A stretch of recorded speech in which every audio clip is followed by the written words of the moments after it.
दोस्तों, आपको यह सुनकर हैरानी होगी कि 1975 तक सिक्किम भारत का हिस्सा ही नहीं था। दरअसल 1947 में भारत की आज़ादी के समय सिक्किम में चौग्याल वंश का राज्य था। वल्लभ भाई पटेल चाहते थे कि सिक्किम को उसी समय भारत का हिस्सा बना लिया जाए, लेकिन जवाहरलाल नेहरू को लगता था कि इस फैसले से चाइना गुस्सा हो जाएगा। इसलिए 1950 में एक एग्रीमेंट के तहत सिक्किम को इंडिया का प्रोटेक्टोरेट बनाया गया।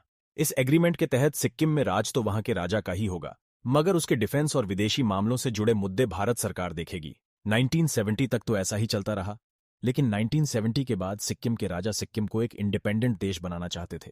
लेकिन इंदिरा गांधी जानती थी कि अगर ऐसा हुआ तो चाइना इस पर अपना कंट्रोल जमा लेगा, जो कि इंडिया के लिए डेंजर की बात थी। इसलिए 1973 में इंदिरा गांधी ने इंडियन आर्मी को सिक्किम भेजा और वहां के गैंगटॉक शहर और राजभवन पर कब्जा कर लिया। इसके बाद सिक्किम में वोटिंग कराई गई और वहां के 97% लोगों ने भारत के साथ जुड़ने का राजीनामा दिया।